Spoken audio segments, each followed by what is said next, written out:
नमस्कार दोस्तों, बात करने वाले हैं इस वीडियो में जेट एयरवेज के बारे में। एक और बहुत बड़ी खबर आती हुई देखने को मिल रही है। पीएनबी बैंक ने अब जो है कार लोन चालान के जो प्लान है, रेजोल्यूशन प्लान, उसको चुनौती दे दी है। एनसीएलटी में जो है इन्होंने चुनौती दी है, साथ ही इनकी चुनौती एक्सेप्ट भी हो गई है और नोटिस जारी कर दिए गए हैं। चैनल पर नए आए हैं, सब्सक्राइब अभी तक नहीं किया है तो कृपया अभी कर लीजिए, साथ ही बेल आइकन को जरूर प्रेस कर लीजिए।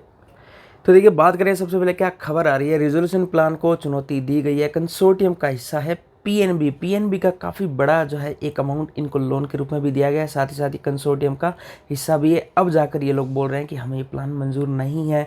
पीएनबी की एनसीएलटी में जेट एयरवेज के प्लान को चुनौती दी गई है। आगे देखेंगे, जालान कारलॉग के रेजोल्यूशन प्लान को रोकने की मांग की गई है पीएनबी बैंक के द्वारा। इन्होंने कई आरोप लगाए हैं जो है लगाए हैं रेजोल्यूशन प्लान के लिए। इन्होंने कहा है कि रेजोल्यूशन प्रोफेशनल पर अनियमितता के आरोप लगाए गए हैं इनके द्वारा। देखिए, पीएनबी का कहना है कि हमारा जो क्लेम था वो काफ़ी बड़ा था। पहले इन्होंने कहा ठीक है, पूरा क्लेम स्वीकार करते हैं, पूरा क्लेम आपको दिया जाएगा, और बाद में जब रेजोल्यूशन से रिलेटेड डॉक्यूमेंट तैयार किए गए उसमें इनका जो हिस्सा मंजूर किया गया था उसको घटा दिया गया, जिसके चलते इन्होंने आरोप लगाए हैं। आगे आप देखेंगे, इन्होंने कहा है कि बैंक का 956 करोड़ का क्लेम था, जिसे इन्होंने डॉक्यूमेंटेशन के समय घटाकर 745 करोड़ कर दिया गया है। इस तरह के फ्रॉड के आरोप भी लगे हैं। आगे आप देखेंगे, एनसीएलटी ने जो है इनका अप्रूवल प्लान किया था। एनसीएलएटी यानी अपीलेट अथॉरिटी में इसकी जो है चुनौती दी जाती है, यानी उसको लोअर कोर्ट समझे, और एनसीएलएटी हायर कोर्ट है। अपीलेट अथॉरिटी जहाँ पे एनसीएलटी के संबंधित कोई भी समस्या है तो उसकी चुनौती उसको दी जाती है, अपील की जाती है। एनसीएलटी में सुनवाई जो मंजूर भी कर ली गई है, जवाब के लिए नोटिस जारी कंपनीज को, साथ ही जो है कंसोर्टियम के जो मेंबर्स हैं उनको जारी किया गया है नोटिस। आगे आप देख सकते हैं, जैसा कि आप जानते होंगे, जून में एनसीएलटी ने कैलरॉग जालान के प्लान को हरी झंडी दी। उस समय स्टॉक का प्राइस आई थिंक 125 से 30 के आसपास था, लेकिन स्टॉक काफ़ी तेज़ी से गिरते हुए देखने को मिला, क्योंकि कई चीज़ें सामने निकलते आते हुए देखने को मिली कि जेट एयरवेज 2.0 जब लिस्ट होगा या रिन्यू होगा तो उसमें जो 100 शेयर्स अभी किसी के पास है तो उसके बदले में एक ही शेयर दिया जाएगा न्यू जेट एयरवेज 2.0 का। तो इसके चलते मार्केट में स्पेकुलेशन लगाया गया और काफ़ी माहौल ख़राब हुआ। ऊपरी स्तरों से स्टॉक काफ़ी टूटते हुए देखने को मिला था। आगे आप देखिए, बैंक ने एक दलील और दी है। बैंक ने कहा है कि एनसीएलटी में हमें पक्ष रखने का मौका ही नहीं मिला, मतलब हमें पक्ष रखवाने के बिना ही या हमारे पक्ष रखे के बिना ही रेजोल्यूशन प्लान जो मंजूर कर दिया गया, यानी हमें सुना नहीं गया। और इसके पहले भी एक वीक पहले एक खबर आई थी, वो मैंने आपको इंटीमेट किया था वीडियो बना के, आप देख सकते हैं 1 वीक एगो। स्टाफ यूनियन ने भी एनसीएलटी में अपील कर डाली है कि उनको भी ये प्रस्ताव बिल्कुल मंजूर नहीं है, क्योंकि स्टाफ की सैलरी से लेकर तमाम जो भत्ते आदि सुविधाएं हैं वो सारी की सारी इन टर्म्स ऑफ मनी उन्होंने जो है जेट एयरवेज ने रोक रखी है। और जो स्टाफ ने अपील की थी कि हमारा इतना अमाउंट बनता है जो भी XYZ, लेकिन रेजोल्यूशन प्लान में उस पर काफ़ी कम जो है अप्रूवल दी गई कि आपको इतना ही अमाउंट मिलेगा।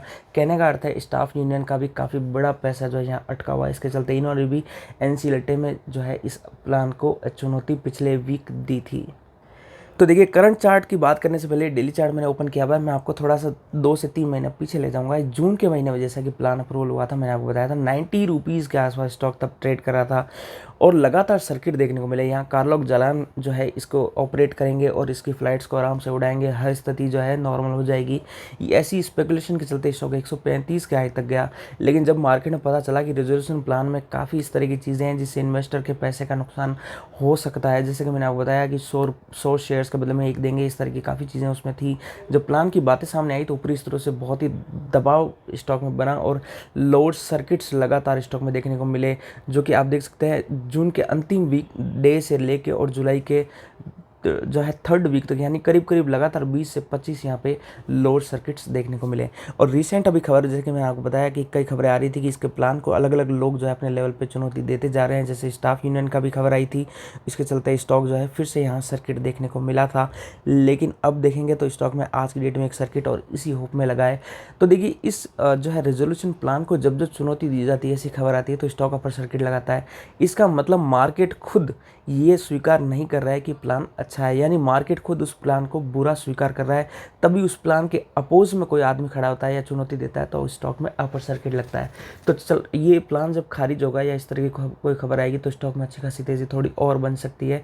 लेकिन ये चीज़ तय है कि अगर ये प्लान ही मंजूर रहा और यही प्लान लागू रहा तो स्टॉक आपको गिरते हुए देखने को मिलेगा, जो कि यहाँ क्लियरली आप देख रहे हैं रिजोल्यूशन प्लान जो है मार्केट को भी पसंद नहीं आया है।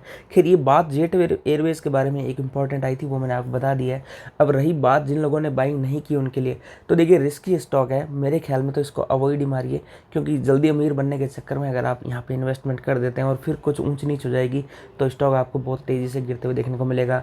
लिक्विडिटी इतनी कम है, थोड़ा सा प्रेशर दबाव जो है सेलिंग का आता है तो स्टॉक लोअर सर्किट लगाता है, थोड़ी सी बाइंग आती है तो स्टॉक जो है अपर सर्किट लगाता है। इस तरह के स्टॉक हमेशा रिस्की होते हैं।